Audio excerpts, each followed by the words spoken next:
The feet were sticking out of the bag. My wife told me, she said, there's no way I can cook this chicken. Why halal has to look like that? That statement until today drives me to take halal to the next level. Ahmad is a visionary. For over 30 years, He's built more than a business, Crescent Foods, a halal empire that transformed how Muslims eat across America. His story is one of discipline, faith, and relentless purpose. I started doing my Islamic research on halal standards. I have made wrong decisions much more than right decisions. Is there a pressure in delivering the halal part? Unfortunately, some people make the mistake of they think eating halal is one thing, but selling halal and eating the profits of non-halal is okay. And spiritually, that's a violation. The first thing I was told, if you don't bring your price down, we're not gonna buy from you. Well, I'm sorry to hear this, but I promise you, whenever you call, you need something, count on me.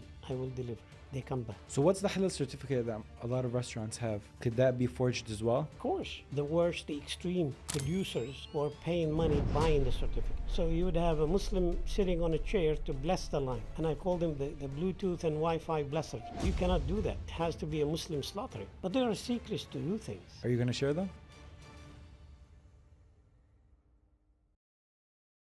We all know Crescent Chicken and Crescent Foods. It's the halal food brand that you get and buy wherever you go in the country. And Ahmad is the founder. He started Crescent 30 years ago. And he's here to tell the story. And we cover a lot in this episode.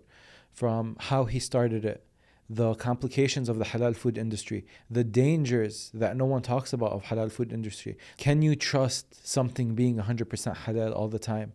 Even if it says that on the label. What he told me is very scary. And we break it all down. I won't take too long of your time. Subscribe to the podcast if you haven't yet. Like this episode. Let me know what you think if you've had Crescent before. And with that being said, let's get the show started. Welcome aboard Middle East Airlines. والمتوجهة إلى طيران الشرق الأوسط يرحب مدينة القدس العربية. Brother Ahmad, welcome to Not From Here. The way we usually start off this show is I want you to introduce yourself. But the way that I want you to introduce yourself is in the way that you see yourself. And the way I'd like to picture this is you're standing in front of the mirror and you're looking at your reflection. Who do you see? Bismillah ar-Rahman ar-Rahim. Ahmad Adam had a long journey in life. And now I represent a family of 4 children and 9 grandchildren. Strived in my life to earn education, training, and discipline. And I always believed in a sense of freedom, which led me that I have to go through the learning process of creating a business that would benefit me, my family, and others. I was searching, and finally, unique experience happened. An interaction between me and my wife when I brought home once 4 halal chickens, put them on the counter from a local poultry place. However, they were not prepared the way somebody would go to a supermarket and buys chicken in a tray. Okay. The feet were sticking out of the bag. My wife told me, she said, there's no way I can cook this chicken. You have to cook those. And then she said, why halal has to look like that? That statement until today drives me to take halal to the next level.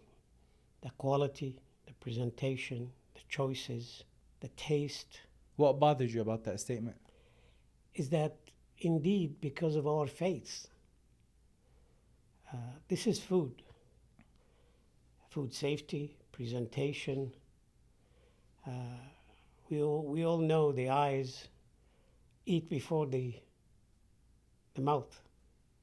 So therefore, halal had to be presented because it's a divine brand. Nobody has monopoly over it.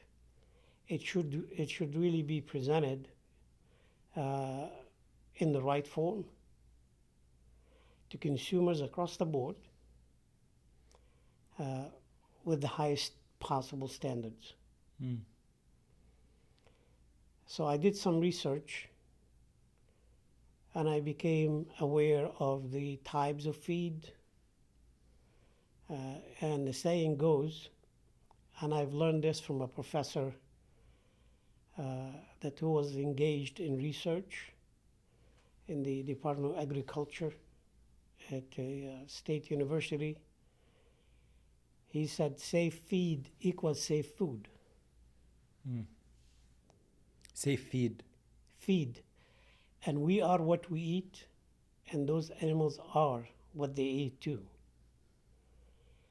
So I started doing my Islamic research on halal, halal standards, the essence of halal, what halal stands for, and I concluded the balance between the process and the quality and the attributes.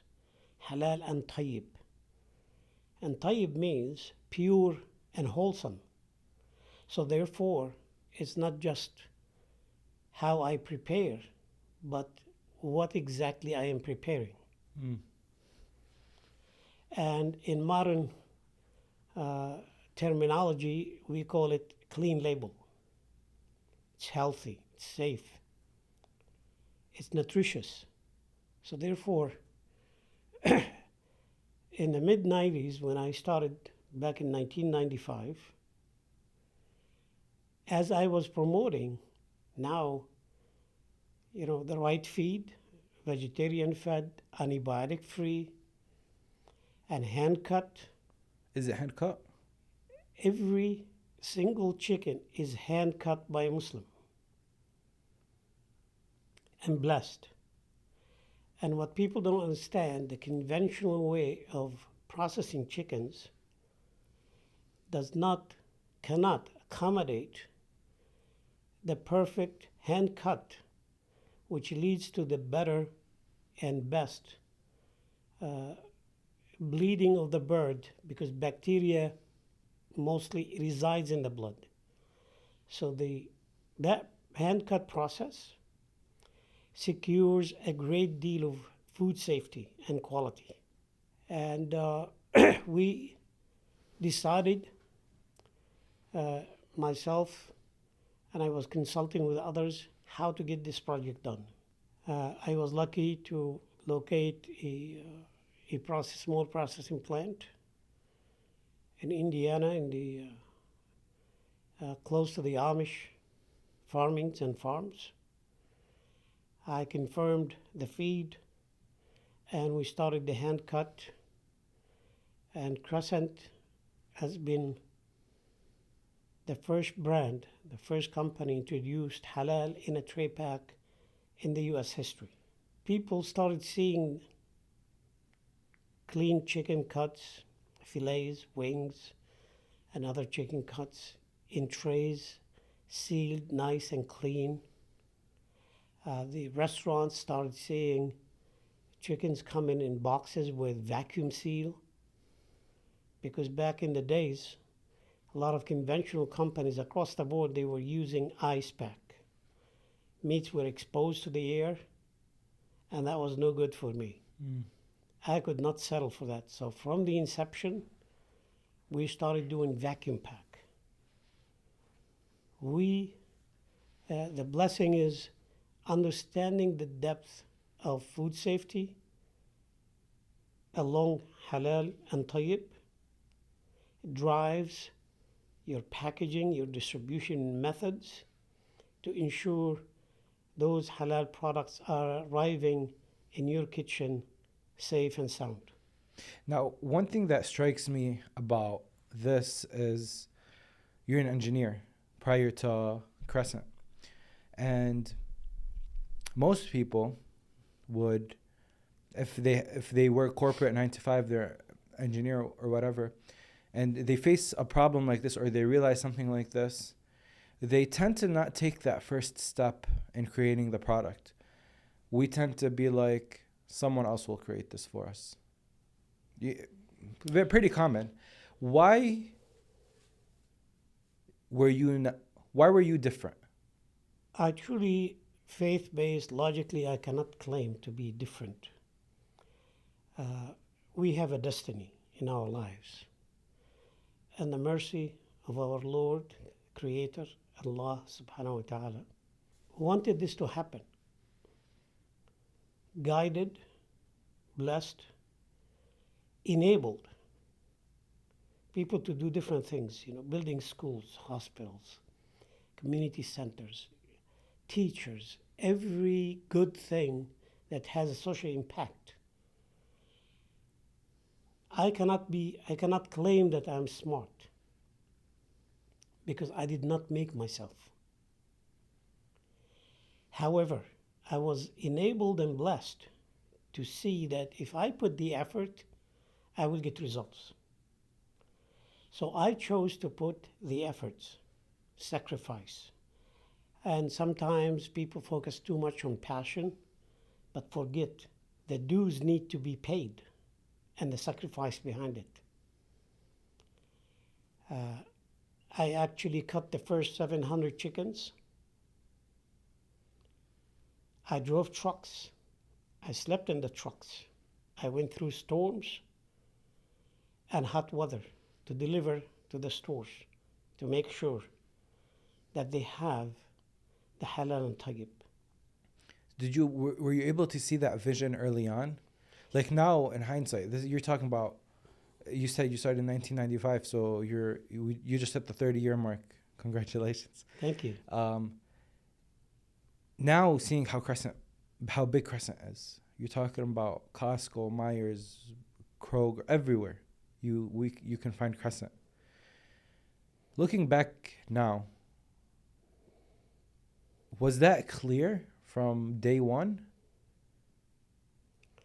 Absolutely. Okay, so you were able to see the results. Absolutely. Okay. From day one, I realized that there would be a challenge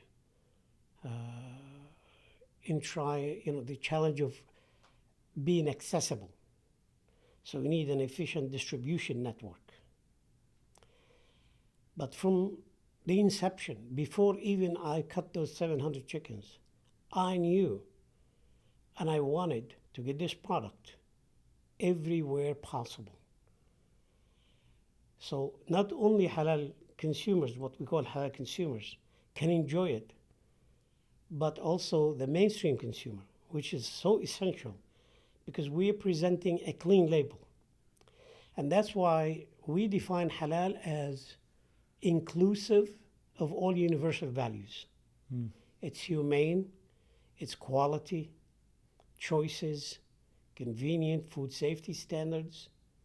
All of those are within the halal and tayyib concept. So therefore, our mission is to call on people, let's eat together.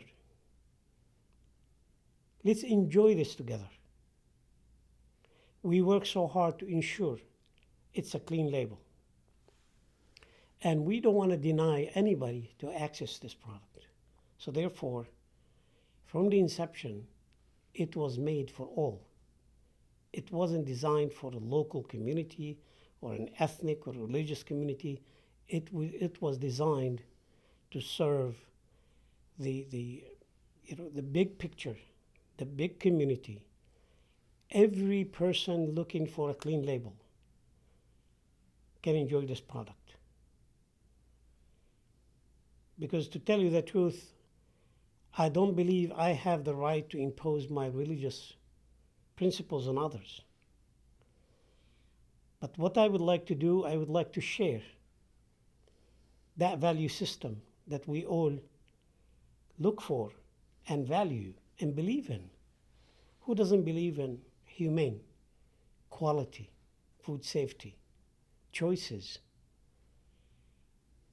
accessible in different proteins?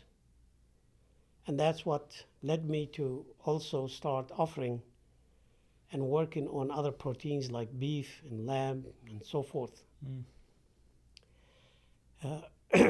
So this idea of halal and tayyib, it's meant to be everywhere at people's choice.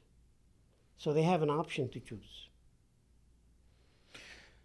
Can you tell me a little bit about Ahmad before 1995? What his goals were? So we were talking a little bit before we started, and you mentioned that you don't have to know what is it exactly you need to do in life, but you need to know the direction that you're going. Like, what's the change that you want to make? Ahmad, before 1995, what was the change that he wanted to make? Maybe he wasn't thinking about halal food specifically. He wasn't thinking about having this global halal chicken brand or halal foods brand. What was his direction? Well, as after graduation and having a family, obviously working, everyone's choice in life to be, you want to be an employee, you want to be working for somebody else, you want to have a partnership, build a business. So I started, obviously like everybody else, trying different things across the board, but I've never been satisfied. It did not thrill me. It did not challenge me.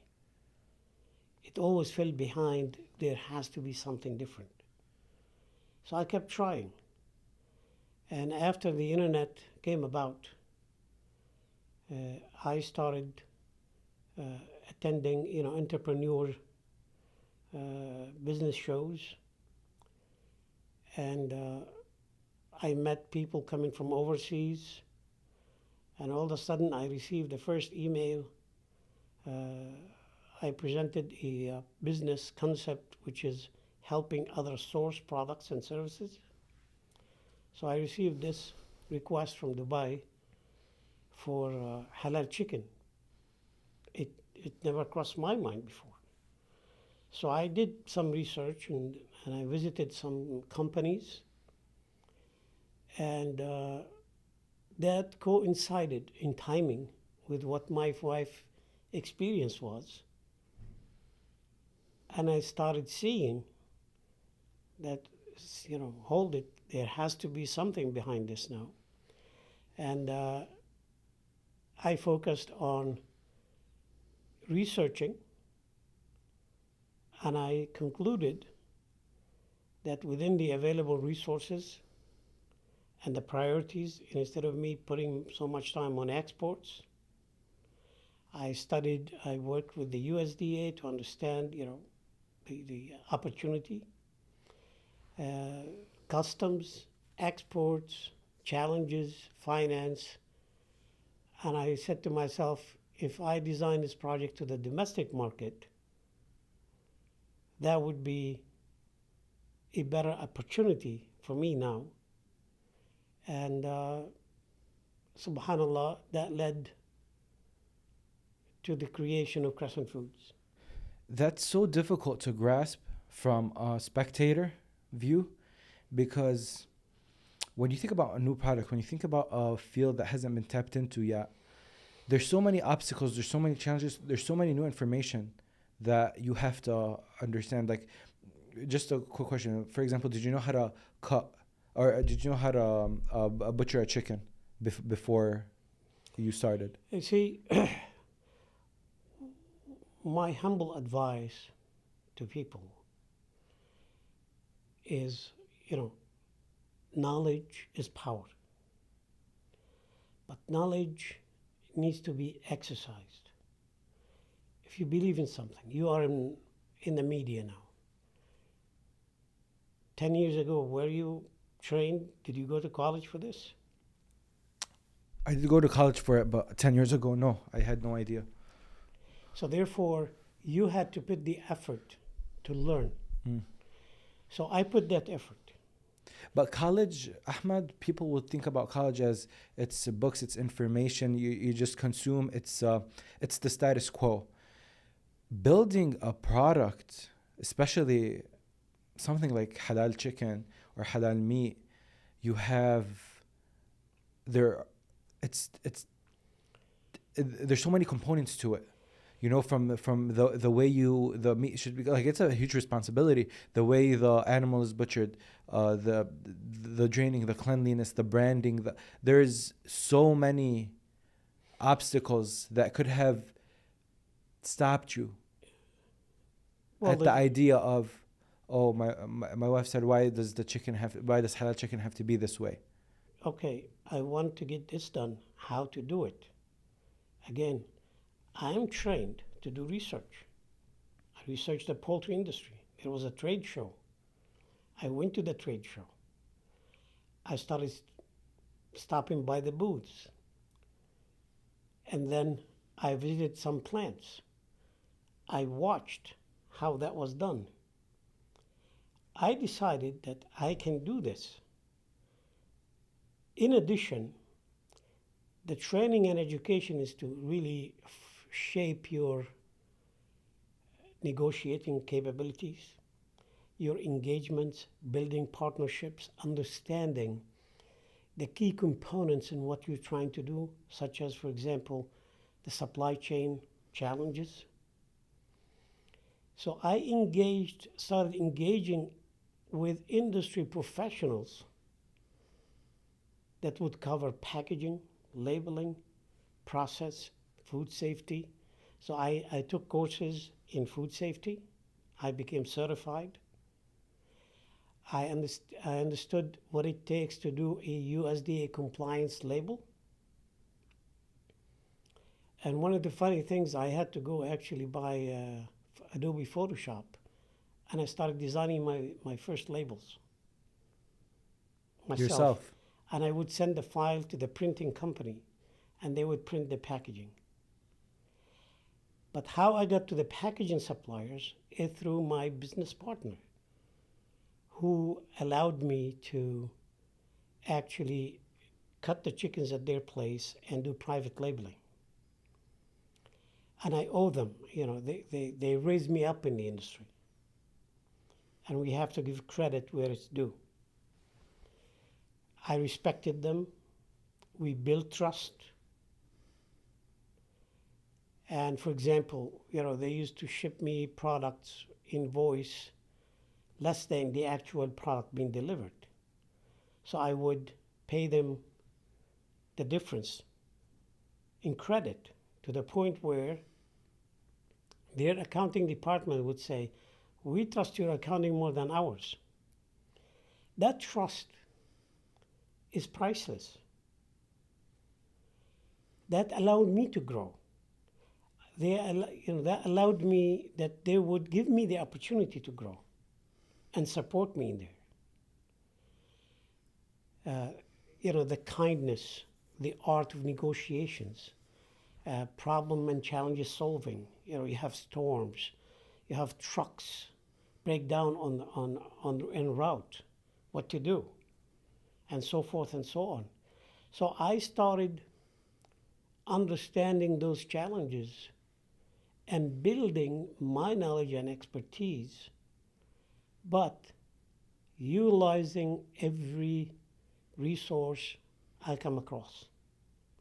And I have a saying I go by. I'm not a plumber, but a plumber cannot fool me. So I understand. I'm not in the trucking business, but I understand the trucking business. I can work with it. You come to production and manufacturing. The engineering mindset directs you and leads you to how to become more efficient, to save on labor, bring the cost down. Working with finance and accounting partners teaches you how to be conscious of your expenses and you managing your revenue, how to collect the business cycle between payables and receivables. So across the board, there's nothing in business I haven't done. Now, to grow, I cannot do everything. So I started hiring and leading the people in certain areas that would help me grow. So you start building authenticity, start building integrity. From day one until today, we are 100% transparent because I want to communicate. I want to sell you what I have done in terms of attributes, in terms of the quality. I love your business. I love to have you as a customer. I promise you, I will make you happy to the best of my ability. But I'm not going to condemn anybody else. That's not my business. My focus is I want to really build partnerships upstream and downstream of the supply chain and the customer base. I'm also grateful to all the outlets and the channels we have, national distribution systems, retail and food service. We have great relationships, and I think the benefit and the winning is huge for both sides because there's a great deal of collaboration. Crescent has been built on the basis of the highest possible standards in business practices, so we can earn the trust and the capabilities needed to deliver on those promises that we are making in quality, shelf life. So Crescent development from day one was by design, is to grow and serve. So a lot of education, learning, engagement, partnerships, trade shows, knowledge, expertise. But I'll tell you this, I have to admit that I have made wrong decisions much more than right decisions. But the right decisions I made were much bigger than the wrong decisions. If you're ever in a hurry and you want a good cup of coffee or a nice refresher or a matcha that just hits the spot, Detroit Perk is where you have to be. And for me personally, what I dread about going in and grabbing coffee is the wait lines. But with Detroit Perk, I order everything on the app, walk in, grab my coffee, and I'm out. And the best part of it all is that they're consistent. I don't worry about them falling off or saying that, man, the coffee last time was better than this time. It's always exactly the same. So even if you're rushing, even if you're in a hurry, Detroit Perk will have you covered. I'll actually have the link to download the app in the description of this episode. You know how one of the main pillars of this podcast is getting better, advancing in whether it's your health, your career, your spirituality, whatever it is that you listen to this podcast for. One of these big opportunities that I want you to take a look at is Nasser Insurance Agency. They've been growing really fast. They've broken records here in Michigan, helping more families than ever before, and they're expanding their team. They're hiring insurance agents at a competitive rate. There's a lot of room to grow with it, and they're a team that really cares about you. They want to see you win. If you've been waiting for a big career move, you want to take that extra jump, you want to take that leap, I think this is the moment that you've been looking for. Again, this is not a job, this is a career move. This will advance you moving forward. And I trust the Nasser Insurance Agency team to take really good care of you. So if you are interested and you're listening to this and you're like, man, this is something that resonates, contact them. All the information to talk to them is in the description of this episode. And now let's get back to the show. I think a lot of people will hang themselves on the wrong decisions. And the reason that we don't start things and we don't go all in on things is because we're very wrong of a single wrong decision. And we tend to think that this one decision, the wrong decision that we're going to make, is going to end up to our collapse. And I don't think we understand the concept of the balance between the wrong and the right. Like now, companies are starting to hire for what they're calling. I believe the term is like the failing manager, and they hire someone to try things out and fail as much as possible because they want to learn from the mistakes. It's a very weird concept to hire someone to fail. to make decisions and just test out what's working and what's not working, and to fail as many times, because the theory is the more you fail, the more you excel. So now some companies want to fail more so they can excel more. These are, of course, different approaches. However, the main principle across the board is that we're human beings, we make mistakes. And here where it comes really leadership. How can I, and I personally believe when I hire somebody, I am partnering with them. They are sharing a precious time of their lives with me. That's very special to me. So therefore, how can I empower them, guide them, train them, lead them to excel? Along the way, they'll make a mistake, I'll make a mistake. Together we make a mistake.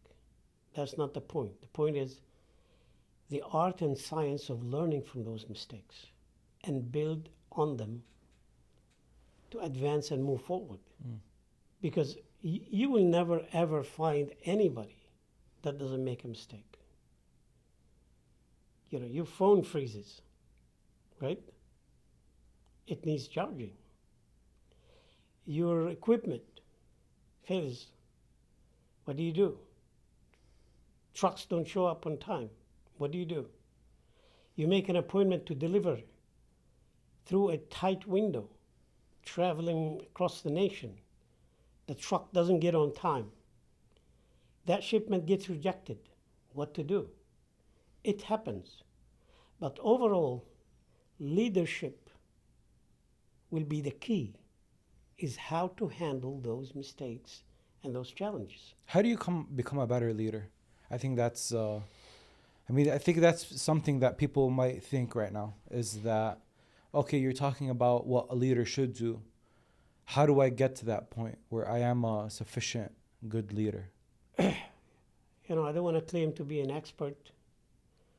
However, I want to share my humble thoughts on that. You know, we're born with certain gifts. Some excel in some area, some in others. Whether it's sports, finance, stock market, cooking, or sitting back. That's the range. This is the bandwidth of people, the whole range. So those gifted people, if they are enabled, they will reach, they have a huge potential. What does enabled mean? Enabled means having the right opportunity at the right time. It's amazing. Going through school, in schools you can easily identify. I can easily now profile a child, the way they handle themselves, that they have some qualities.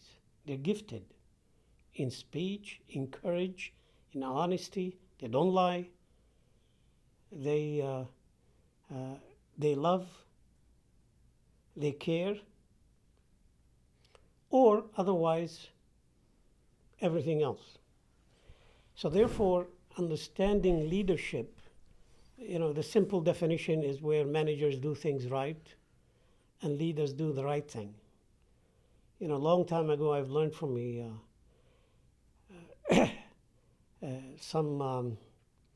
I've read that in a book about the difference between leadership and management. So they had, a company had a big project to build a highway through the forest. Okay.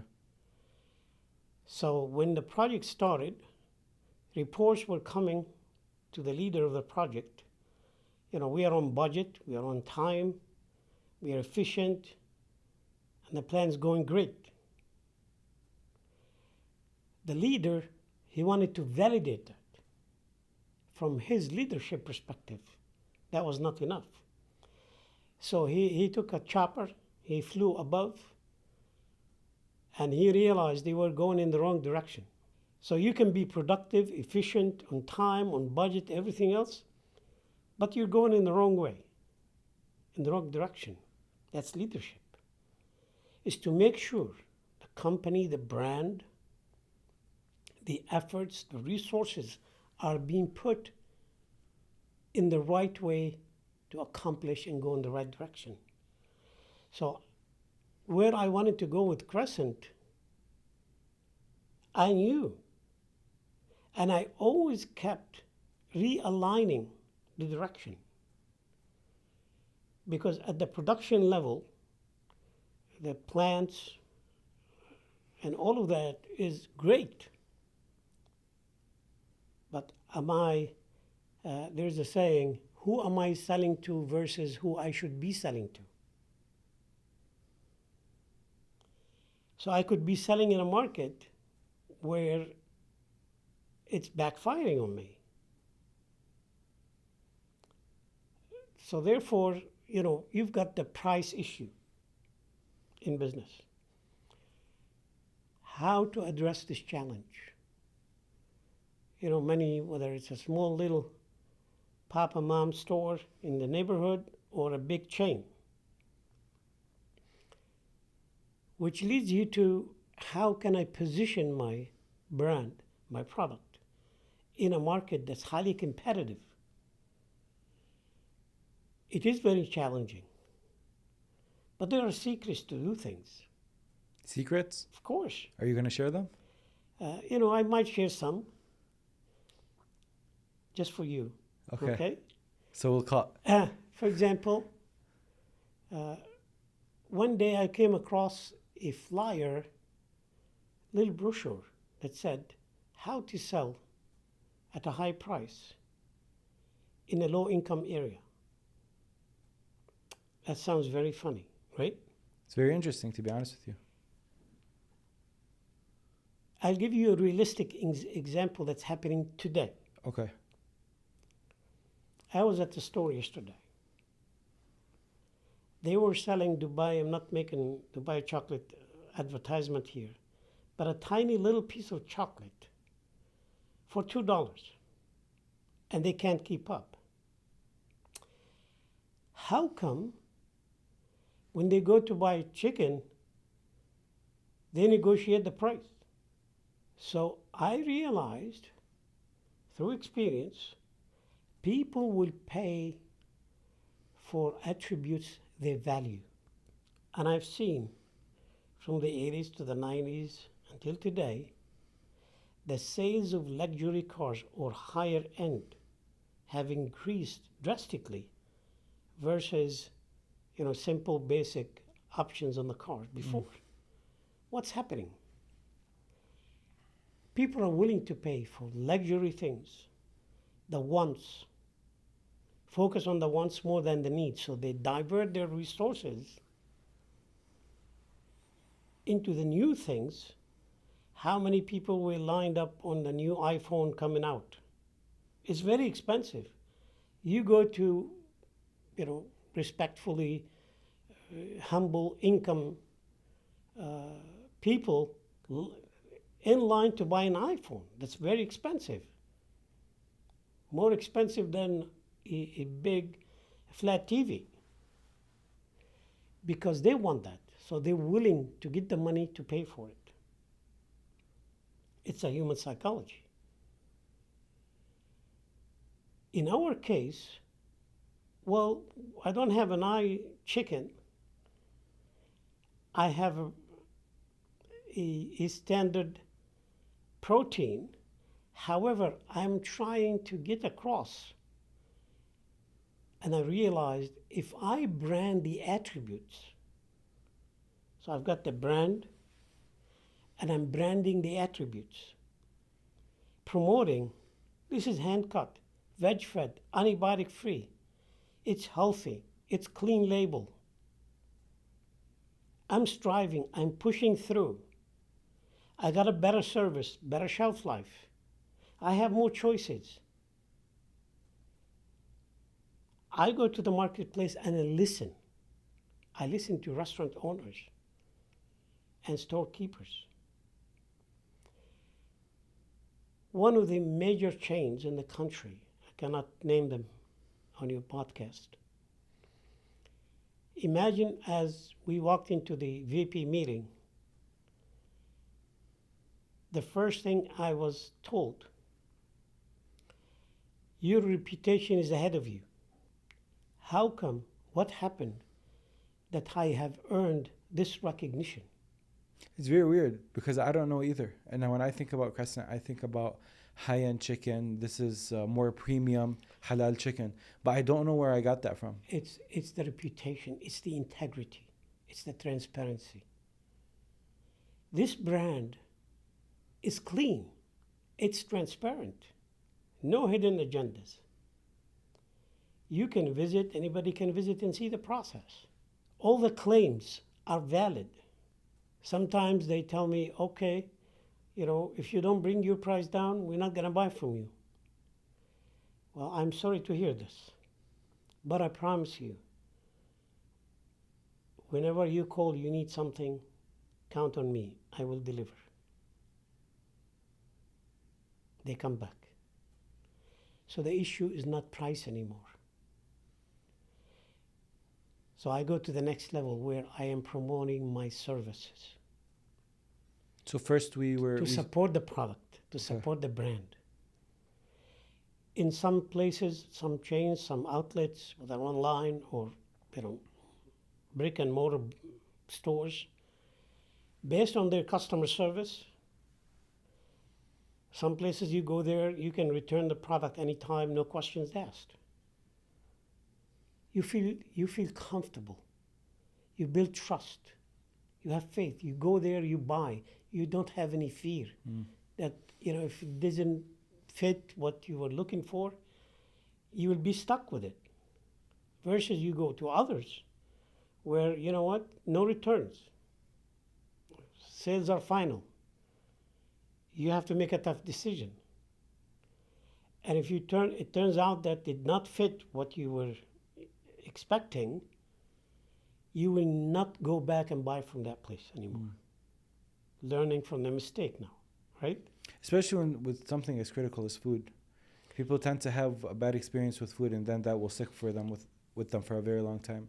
The other area in this space actually is people don't have the right knowledge about what they're handling. For example, you have food segregation in different departments, but yet the shopper goes there, gets everything in the cart, right? Checks out, goes to the car, put all the bags, goes home, all the meats, they put them together in the fridge. But how come in the store they were segregated carefully, handled carefully, and now the consumer is not understanding how to handle that, take it all the way through to their freezer, to their fridge, and then the cooking process. Using boards, cutting boards, understanding shelf life, understanding it's like, I can give you a prime steak and it's going to end up not being edible because the way you cooked it. So knowledge and understanding is so important, especially when it comes to food. So I urge people to, seek knowledge, understand how to handle it safely, as well as we have, of course, Crescent offers nice recipes online. So really what we're saying here is that first we focused on the wants, not the need. And I think that's a different perspective from what people would typically think of. When a group of friends gather and be like, let's think about a business idea. You start thinking what people need.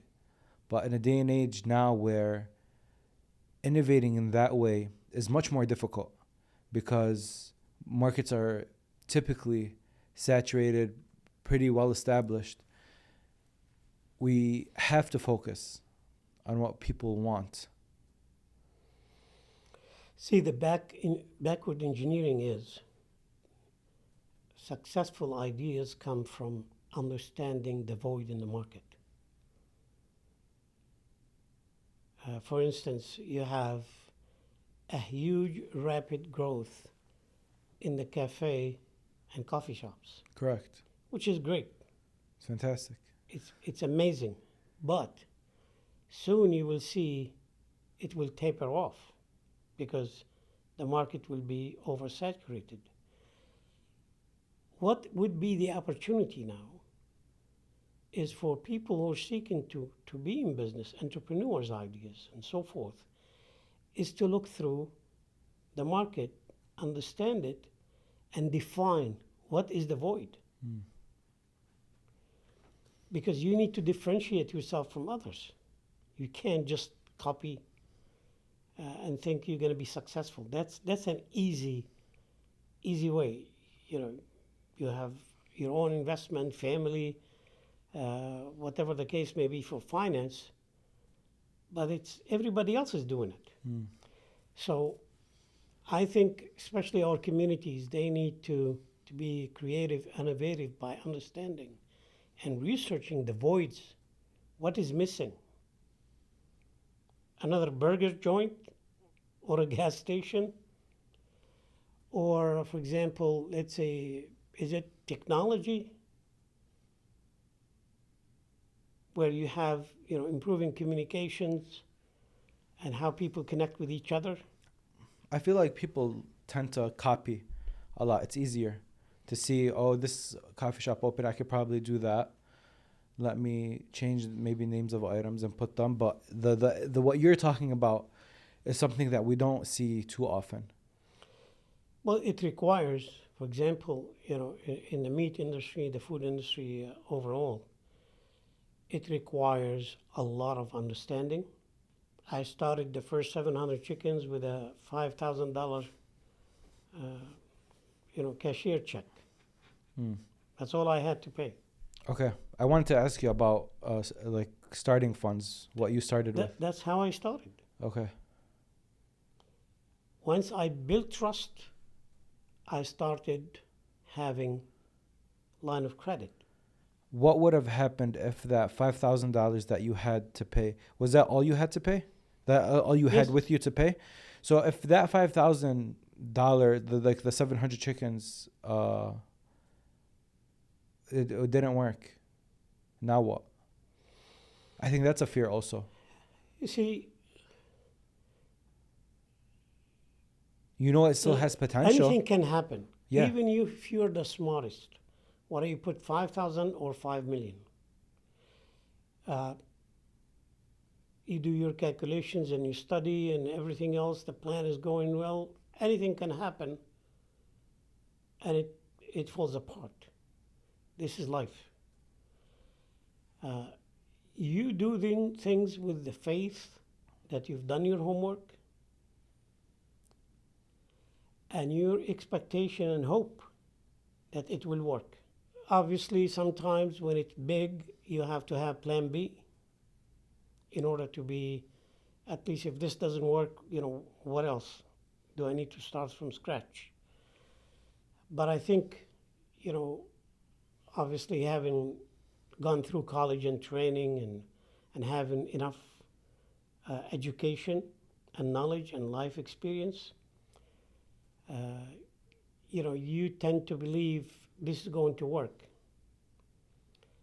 But what people miss, especially entrepreneurs when they get excited about projects, they don't do enough homework.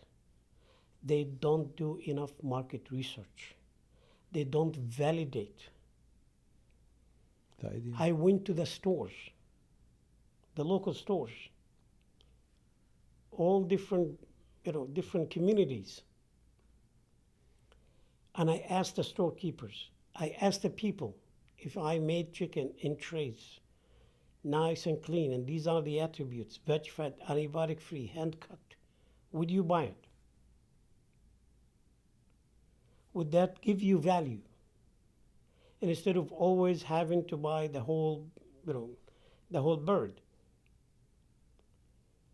Now you have choices.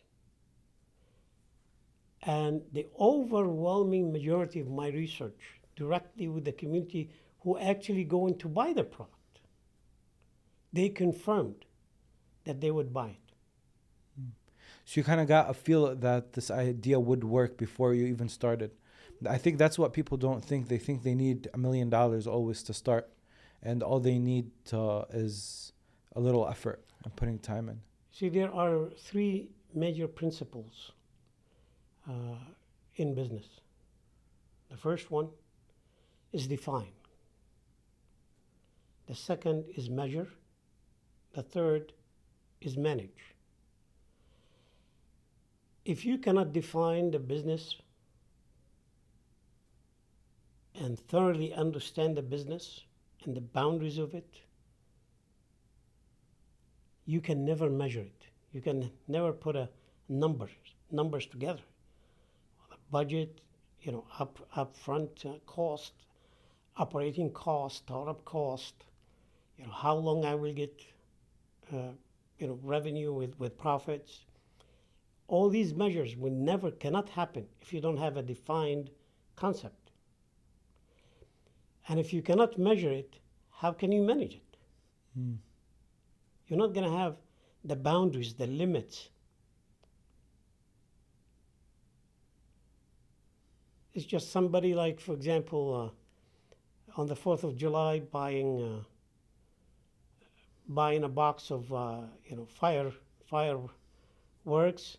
They don't understand exactly what's in it. They open the box and they think just put a light and they might hurt themselves, right? Yeah. They cannot manage that. You need to understand what you're getting yourself into. Define it well, understand it. If the owner of the idea does not understand in details and define it well, that's why you ask kids in college, where's your heart? Where are you going with your degree?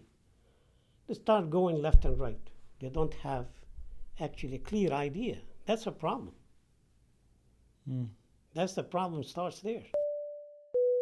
Do you ever notice how every family has that one person that is always worried about their paperwork? They're always checking it twice, worried about immigration, and half of the time they don't even know if it's a real issue or not. They just don't trust the system. And honestly, I get it, because sometimes you feel like you're doing everything right, but that's not even enough. That's why having someone on your side that understands how everything actually works is very important. And a specialist who's been doing this for over 20 years is Amir Maklid. He's helped a lot of people in our community figure it out when it has become a problem and before it became a problem. So reach out to Hal Maklid. All the information to contact them is in the description of this episode.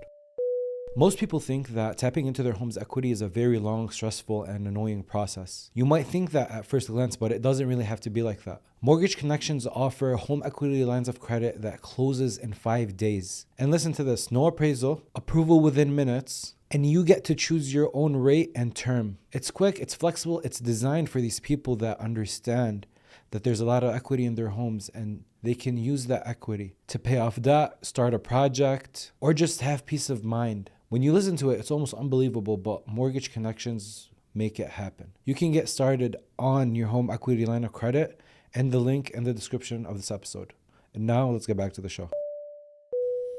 I want to ask you about the spiritual end. So we talked about the business and building a business like Crescent. I want to talk about spirituality a little bit. The product that you made is not like you mentioned the Dubai chocolate bar, This is something that is very specific and it's very connected to faith in a way where the person that is consuming your product or buying your product, it's backed by their faith that this is the type of chicken that you want that they can eat. So first I want to ask, is there pressure in delivering the halal part? Because you don't want to make a mistake like that with God, like serving people something that is not halal, even if it's by mistake. Like when I think about it, it weighs heavy on the heart, that idea. So is that something that you thought of? Let me share with you a real experience to explain. A few years ago, we had a challenge. We were informed that our nuggets were made from chicken that was not halal. We have all the protocols to secure our production, how the product is, identified, and everything else. The second I heard the news, we have the capability, we're set up for that. We did immediately a recall. We pulled the products back. And whatever was left in inventory, we put a hold on it until we investigate, because it was a department to department purchase order issues. So therefore, we put so much effort immediately, urgently, to identify, the error, what happened. Then luckily, we validated that the process was correct and accurate. And that's what gives me a peace of mind. Mm. And I'm saying this because mistakes can happen. I will never settle for any mistake in that, in the integrity side. The process has been put in place to ensure the ingredients and recipe intact, and there is no cross-contamination or mistakes in operations. Because again, unfortunately, some people make the mistake of, they think, eating halal is one thing, but selling halal and eating the profits of non-halal is okay. And spiritually, that's a violation.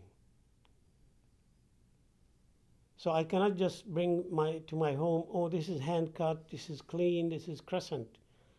But if I am a restaurant owner, I am selling conventional chicken, but I'm eating the profits from the restaurant. Mm. So that's a conflict. Sometimes it's unintentional, but if it is intentional, this is hypocrisy. So anywhere you look at it, from the producer perspective, from the consumer perspective, they have to match. We have to be consistent.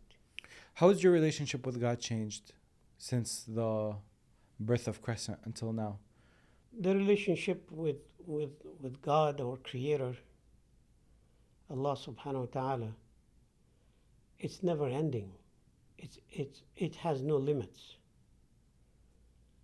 Just like you grow with knowledge and experience in life, you also develop your relationship with your Creator. And I think being conscious of life, we believe as Muslims, your risk, your sustenance is already, again, it's set by your Creator. Your lifespan is set, which leads me to share with you, for example, we were at a trade show, and we were about 20 halal companies, and it was Jum'ah time. And I proposed to do a Jum'ah prayer and deliver, the ceremony.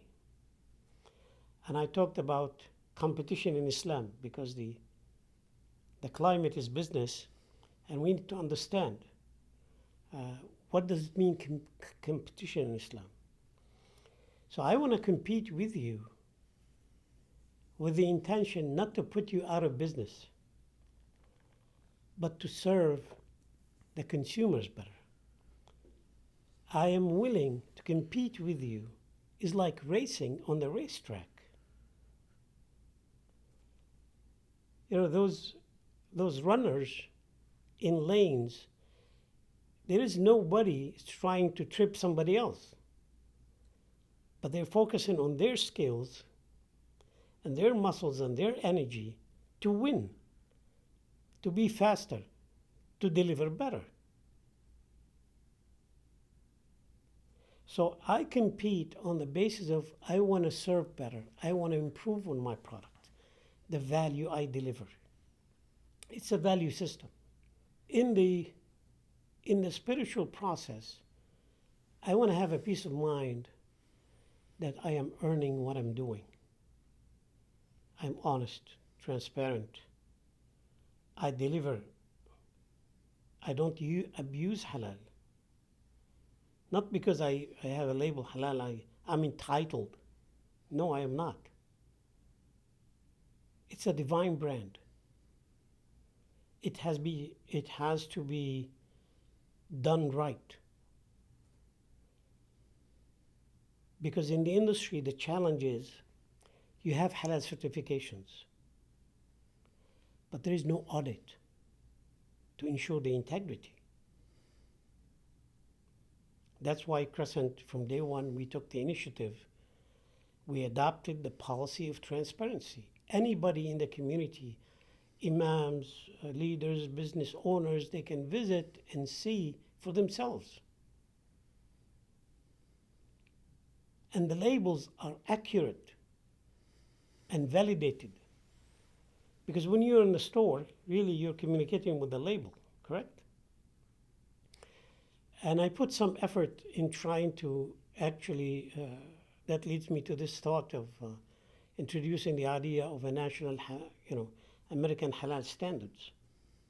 A committee? How to do that?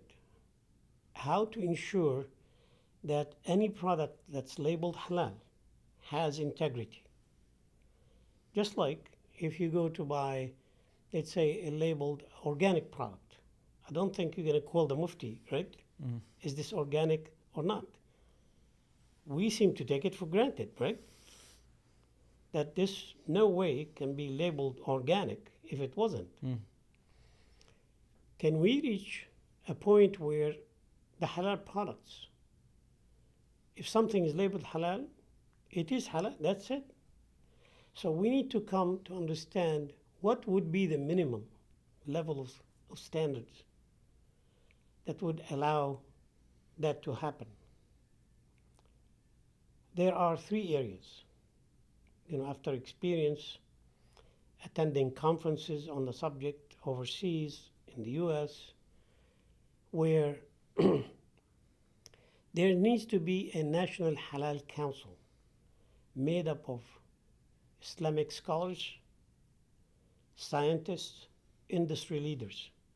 Because when it comes to ingredients and some science, because you're converting products from one form to the other, especially when it comes to oils and proteins. Also some chemically processed products that might cause harm. So to understand halal, it's not just it's the effect. Mm. So it's a preventive measure, like I mentioned in the case of nitrite and nitrate. In this, I'm not saying, given a fatwa that nitrate is haram, but what I'm saying here, I don't want to argue that I want to be preventive, I want to be in the safe side, so I don't use it. Now, so the Halal Council would look at processes, ingredients, like the pharmaceutical industry, capsules, even the ethics of using, medicine and after it gets developed on human samples. There has to be Islamic ethics standards how to utilize that. Mm-hmm. In our industry, let's say you have animal-based lubricants for equipment that touch the product. So we use vegetable-based lubricants, so we don't have that cross-contamination possibility. So it's pretty detailed. To understand, if I gave you an example of, let's say, a halal water bottle, one would say, give me a break, this is too much, right? Water is halal. No, that's not the point. When I have halal on the water bottle, it means the process of bottling the water has been validated. There is no cross-contamination. Mm. So people need to understand there's a product in itself and there is a process. We are after making sure the process is safe and clean and there is no cross-contamination.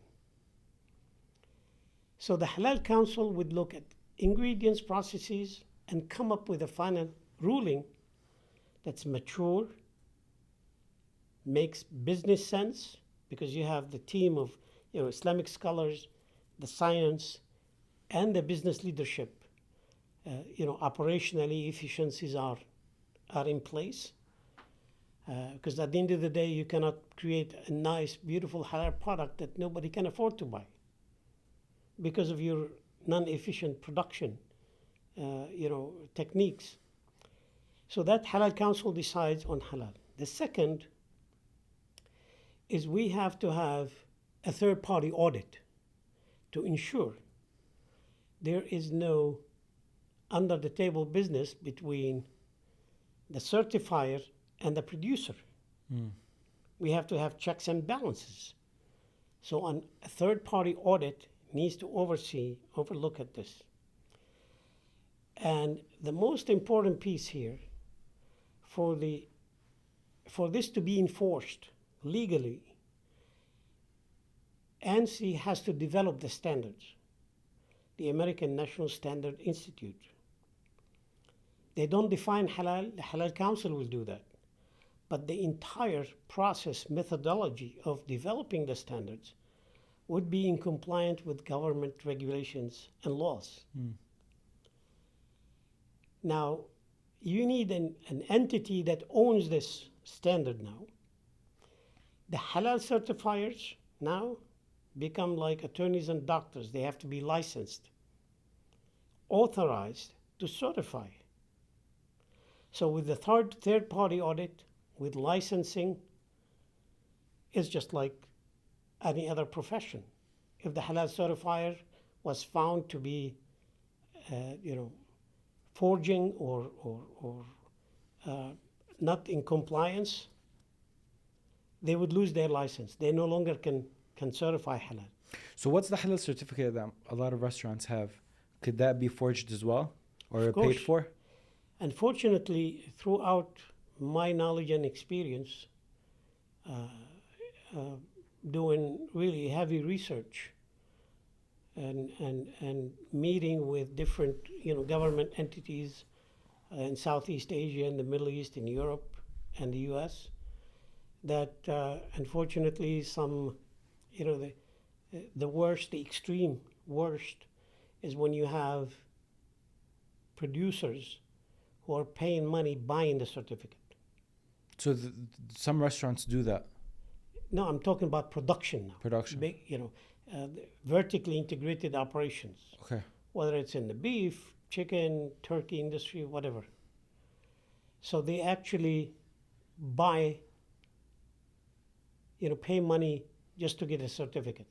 Is there like a ballpark range of how much you think these people are paying? It could be, based on their production and how much they're producing and selling. I have no idea on the number. And the others, just like Crescent, we have halal certifiers. Although, for me to put on my label, it's veg-fed, it has to be USDA certified. If I add antibiotic-free, it has to be USDA certified. I don't need a halal certifier for that. If I'm putting hand-cut, that's also USDA certified, because if it wasn't, the USDA would not allow the product and the label to leave the facility. It will be detained and under control. So therefore, we bring the halal certification, an entity that's recognized. They do random. They're identified by the plants. They visit, unannounced visits to make sure, and the people are on the payroll who are actually slaughtering, Muslims slaughtering, doing hand slaughtering at the facility. However, on the other hand, you have facilities that utilize standards that are unacceptable. So you would have a Muslim sitting on a chair to bless the line. And I call them the Bluetooth and Wi-Fi blessers. You cannot do that. It has to be a Muslim slaughtering. So in conclusion, we discovered that the minimum would be a Muslim would be standing there backing up, doing the actual slaughtering or backing up a mechanical slaughter process because of production speeds and so forth. How many chickens do you go through a day? Do you know? Is there a number? The industry is structured in a way where you have line speeds based on USDA inspection. For every inspector, it's 35 chickens per minute. Okay. So the highest speed would go up to 175 chickens a minute? Per minute. So you have those multiple inspectors online to check the healthy chickens from any, that's a process that has a plan in every plant. So we have multiple brothers in line that would hand cut the chickens. And obviously, I always say you have to see it to believe it, right? Yeah. But it's so hard. Alhamdulillah, we build the trust. And I said, every protocol, labels, compliance is in place to ensure the integrity. So that's 175 a minute from 9 to 5, for example? Yeah, well, for what's that? How many hours? Two shifts. Okay. 2 shifts, for example. 1 shift, 2 lines. Some plants even have, huge plants. They have 3 lines, 2 shifts. Of 8 hours? Is that the shift? Yeah, 8-hour shifts. Yeah, of course. Because they need the 3rd shift for cleaning. Okay. That's and fixing, obviously, some equipment really break down, and they need to be... I really want to do the math on it. So 175 a minute for... But you have lunch and breaks during the 8 hours. Right. Approximately 1 hour, so times 7 hours on the average. So times 7 hours on average. And you said some of them have 2 shifts? 2 shifts. Of cutting and then 1 for cleaning? Yeah, this is per line now. And now we multiply that by 2. And you're at 147,000 chickens a day. Correct. Yeah, some plants are rated at 1.5 million a week. It's billions of chickens. The U.S. is the largest poultry producer in the world. How are there so many chickens?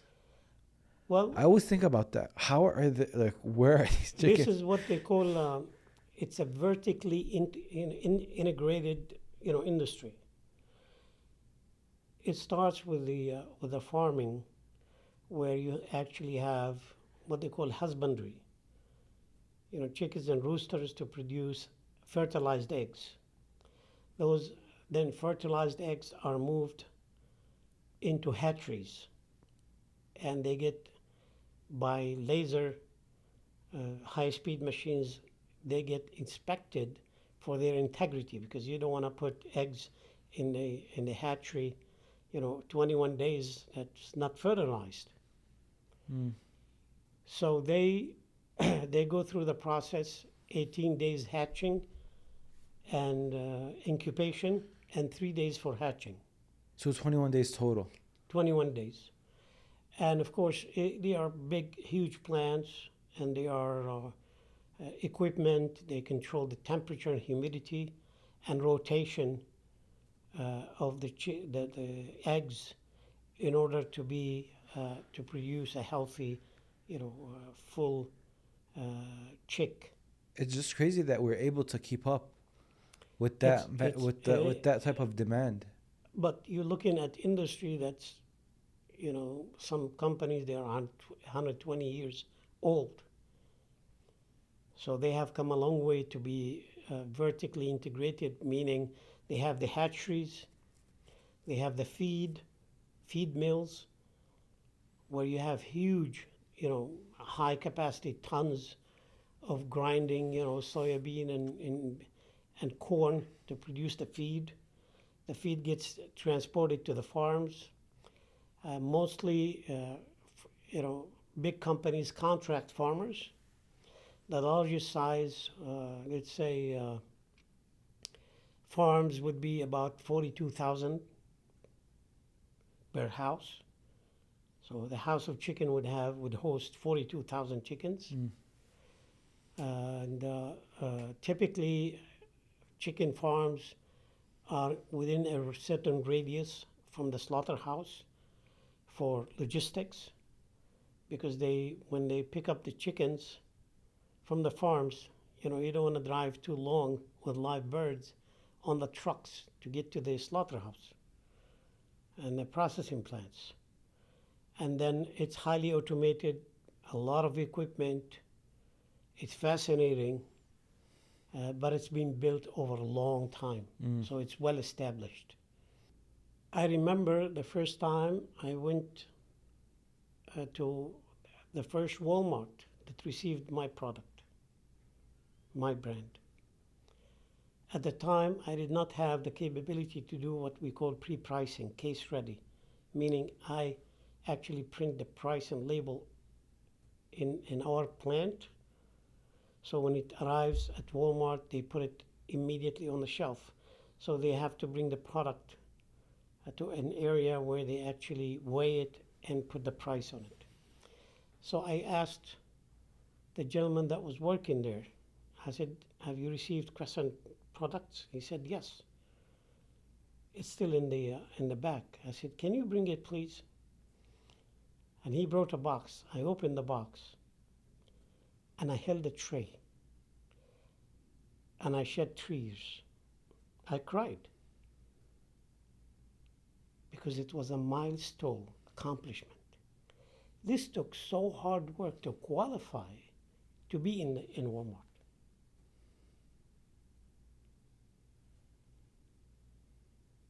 I had lunch when I made the first 500 boxes of chicken, the first truckload, which is 1,000 case of chickens.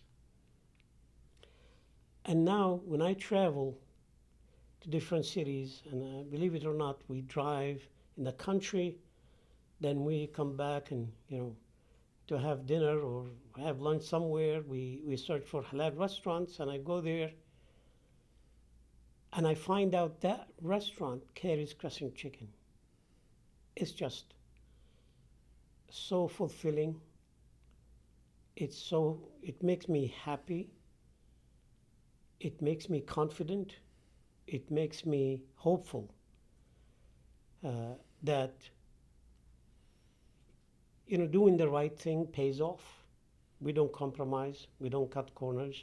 I shorted customers. I had challenges.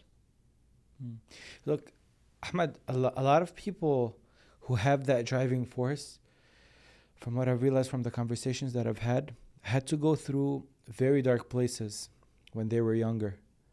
And those dark places when they were younger channeled them as they got older to accomplish these things.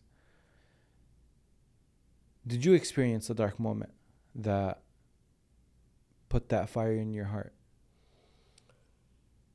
Of course, having left my family, I was born in Jordan. Having left my family after high school to go to England for education, come to the States and finish my degree, get married and build a family. This journey, moments of strange feelings, away from your parents, away from your siblings and family, different culture, how to adjust. It has been a lot of challenges. It wasn't easy. But again, if you are enabled and you're gifted and you're blessed and you're grateful, you will always, as we say in marketing, convert a threat into an opportunity. I saw my journey allowed me to be on my feet and not set back. I had to roll up my sleeves, study, be educated, learn, still until today. I never stop learning. You know, when we talk about also leadership in the workplace, you know, a failing leader would come into any place and say, you know what, I am the boss here. You need to do this. That's a failure. Get your team around the table. Give everyone the opportunity that you give to yourself. And the best idea wins on the table. And I will share something I've learned from a Harvard professor. The argument about the glass half full, half empty. She said both are wrong because both recognize there is an empty half. If they were to understand that their job is to mobilize their resources to fill the second half, that's the end of the story. Interesting. So they both realize that it's an empty half, so that's why they're both wrong. they need to work together to fill the second half. And So that's it's not why- like a positive or a negative thing. This is the way it should be. See, people argue, you know, my experience, if I fight to prove you wrong and I'm right, I'm a loser. What I want to convince you and show you what is the right thing, let's work together to accomplish it. We need to develop this mindset of dialogue. We will always be different. We can never be the same. It's impossible. And many people, whether it's in politics or religion or any social setting, you know, we've learned in the Quran that faith is defined by freedom of choice. You cannot enforce it Why do you think people want to enforce it? because of their lack of knowledge and understanding how to communicate what they believe in. As I said, I can condemn, let's say, some brands who are day in and day out that they are not in compliance with halal. Okay. I can do that all day long. But what's the benefit now? If I'm not doing the right thing. So if I'm doing the right thing, do I take my energy to condemn others or promote the right thing? There's this thing that there's two ways to have the biggest building in town. You either break and destroy all the buildings that are around you, and then you're the biggest building in town, or you actually build the biggest building in town. It's like if I lose a customer, I only get upset if it was my fault. Of course. But if I did everything and the customer decides to go somewhere else, that's their right. Right. I'd love to keep him, I'd love to have him back, but I understand this is life. I move on. That's the way things are. And the other idea on this point is that we're different, but we're not against each other. We complement each other. Yes. This works inside a home, between the spouses, between parents and kids, neighbors.